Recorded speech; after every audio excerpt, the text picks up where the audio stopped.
छत्तीसगढ़ी गाने देखने के लिए हमारे YouTube चैनल को सब्सक्राइब करें और नए अपडेट्स जानने के लिए बेल आइकन के बटन को क्लिक करें। रंगे रूप ला दे के गोरी होई क्यों मैं हलका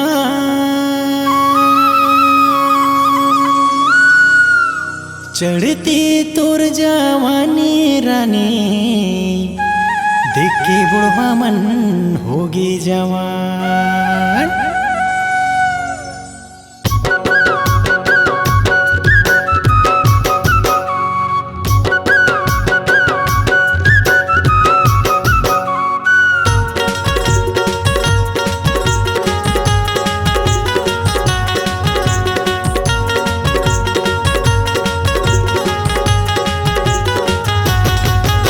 तुर चढ़ती जवानी गोरी करते बवाले दे करते बवाल मोला जन कईबे गोरी तुर बने दीवाना ये जमाना मोला जन कईबे रानी तुर बने दीवाना ये जमाना मोला जन कईबे।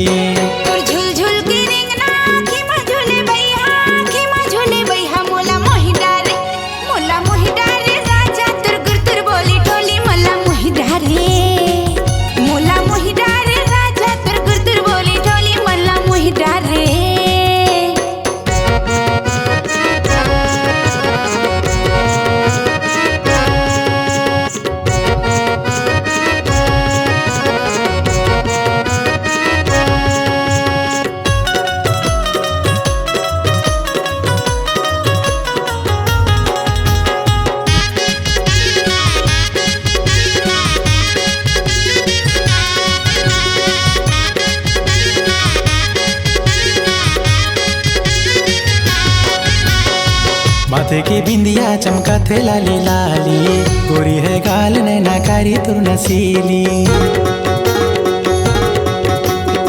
नाके के नथनी गजब तोला खूले सोना के बाली तुर काने मजूले माथे के बिंदिया चमकाते लाली लाली गोरी है गाल नैना कारी तुर नसीली आँखी के नथनी गजब तोला खूले सोना के बाली तुर काने मजूले बंटन के निकले स्नो पाउडर ते चूपर के कन्या लचके चूंदी झटके मोला जन कईबे गोरी तुर बने है दीवाना ये जमाना मोला जन कईबे गोरी तुर बने है दीवाना ये जमाना मोला जन कईबे।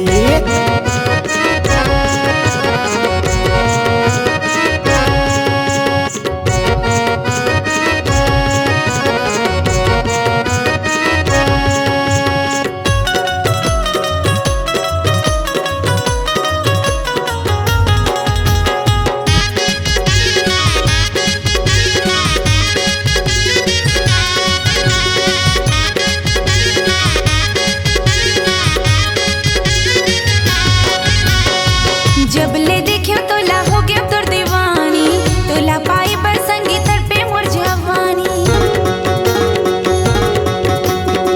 नैना के कैसे तय हवान रे चलाए मोरे अंगे अंग मत हरा जमाया है जगाए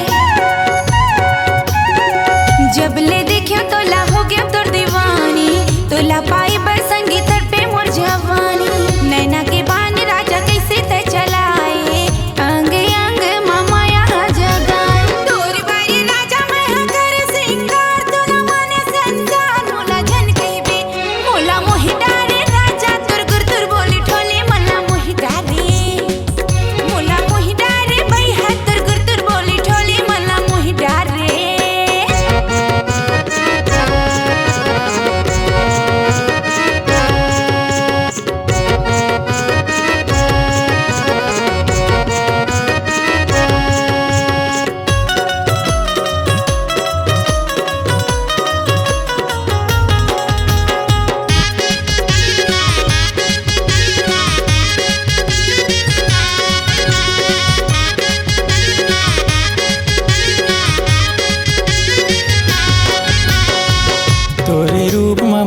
ये जमाना चारों डहर में गोरी हुआ थे हंगामा।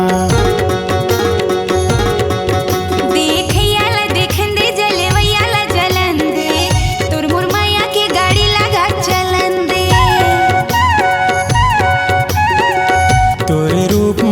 लागे ये जमाना, चारों डहर में गोरी हुआ थे हंगामा। देखैयाला देखन दे जलवैयाला जलन दे, तुर मुरमैया के गाड़ी लगा चलन तू दे। बिना गोरी अन्य पानी नहीं सुहावे मोला, काहे नहीं सुहावे मोला जन कईबे गोरी तुर बने है दीवाना ये जमाना। मोला जन कईबे गोरी तुर बने है दीवाना ये जमाना। मोला जन कईबे तुर झुल झुल के रिंगना आँखें में झूले बैहा, आँखें में झूले बैहा। मोला मोहि डारे राजा तुर गुर तुर बोली ठोली। मोला मोहि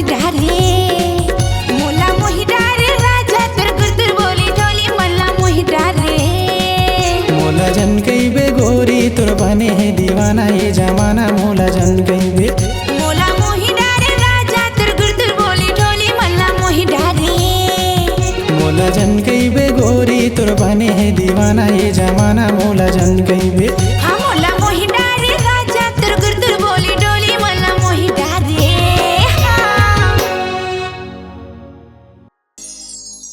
आपकी आवाज ही आपकी पहचान है।